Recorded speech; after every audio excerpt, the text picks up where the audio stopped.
आज आपण भारतीय ख्रिश्चन घटस्फोट अधिनियम 1969 अंतर्गत तरतुदी पाहणार आहोत.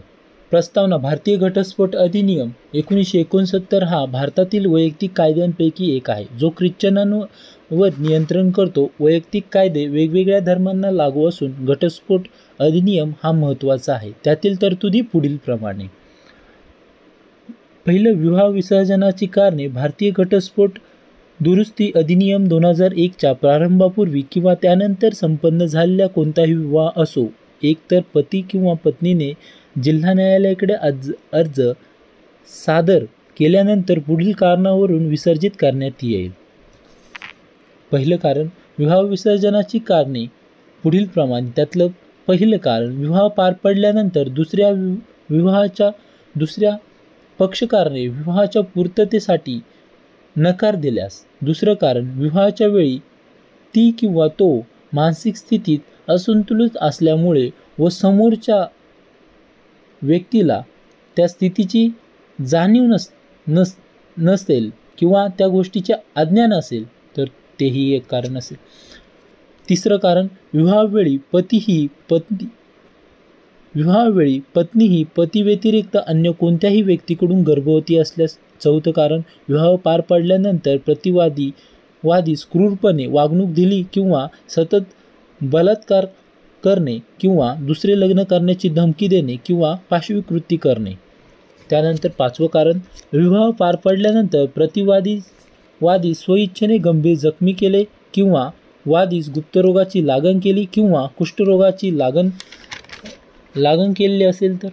सहावं कारण, प्रतिवादीकडून वादीस गंभीर इजा होण्याची मनात भीती असल्यास.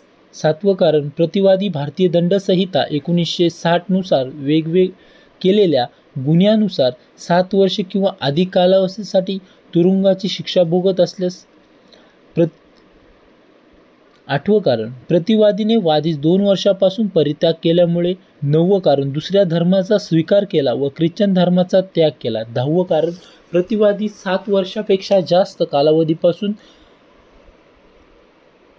वादीच्या संपर्कात नसेल किंवा तो लांब राहत असेल तर तेही एक कारण होऊ शकते. आणि त्यातील महत्त्वाचं, परस्पर संमतीने घटस्फोट हा एक त्याच्यातील तरतूद आहे. परस्पर संमतीने घटस्फोटाची काही अटी आहेत. दोन्हीही पक्षकार स्वइच्छेने 2 वर्षापासून स्वतंत्र राहत असेल. त्यानंतर दोन्ही पक्षकार एकत्र न राहण्यामागे विशिष्ट कारणाची आवश्यकता असते.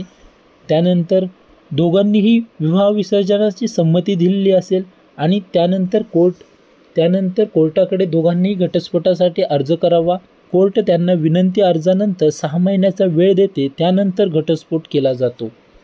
त्याचबरोबर आपण याच्यातील घटस्फोट अधिनियमातील एक महत्त्वाची तरतूद पाहणार आहोत.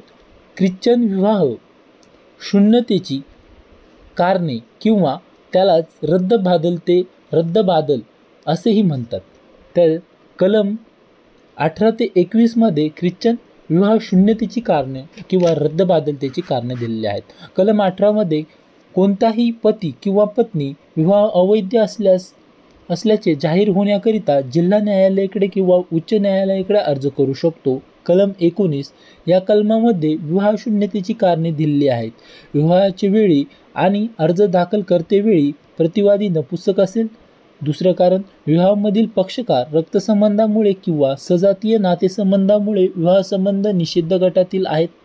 तिसरं कारण, अभय पक्षकारांपैकी एक पक्षकार वेडा किंवा मूर्ख होता. चौथं कारण, विवाहावेळी कोणत्याही पक्षकाराची पती किंवा पत्नी हयात होती आणि अशा आधीच्या पती किंवा पत्नीचा विवाह अंमलात होता. या कलमामधील कोणतीही गोष्ट कोणत्याही पक्षकाराच्या बळजबरीने किंवा लबाडीने झाली असेल तर या कारणावरून विवाह शून्यतेचा हुकूमनामा देण्याचा अधिकार जिल्हा न्यायालयाला आहे. कलम 20 हे कलम 3/10/2001 पासून वगळण्यात आलेले आहेत. कलम 21 आपल्याला असे सांगते की जेव्हा आधीचा पती किंवा पत्नी जिवंत आहे या कारणावरून विवाह शून्य झाला असेल आणि नंतरचा विवाह हा सद्भावनेने झाला होता आणि आधीचा पती किंवा पत्नी मृत्यू झालेला होता अशा पूर्ण विश्वासाने झालेला होता असा निर्णय देण्यात आला असेल तेव्हा, किंवा वेडेपणाच्या कारणावरून विवाह शून्य झाला असेल तेव्हा हुकूमनामा देण्यापूर्वी जन्मलेल्या अपत्यांना हुकूमनाम्यात उल्लेख करता येईल आणि त्या अपत्यांना आईवडिलांच्या वारसा हक्कात त्यांची तरतूद करण्यात येईल. त्याचबरोबर अजून एक घटस्फोटाची तरतूद आहे मुलाचा ताबा.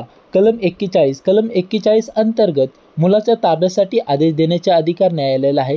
कायदेशीर घटस्फोटासाठी मागणी केल्यानंतर दाव्याचा हुकूमनामा करण्यापूर्वी वेळोवेळी पालकांनी मुलाच्या ताब्याविषयी मागणी केली अशा मुलांच्या देखरेखीबाबत व उदरनिर्वाह शिक्षणासाठी जिल्हा न्यायालय किंवा उच्च न्यायालय योग्य असा आदेश देईल. त्याचबरोबर भारतीय घटस्फोट अधिनियम अंतर्गत तरतूद या अजून एक दिलेल्या आहेत. त्यात पुनर्विवाह ही एक तरतूद दिलेली आहे. कोणतीही ख्रिश्चन व्यक्ती घटस्फोटाची मागणीनंतर कायदेशीर घटस्फोट मिळाल्यानंतर ती व्यक्ती दुसरा विवाह करण्यास पात्र असते. त्याचबरोबर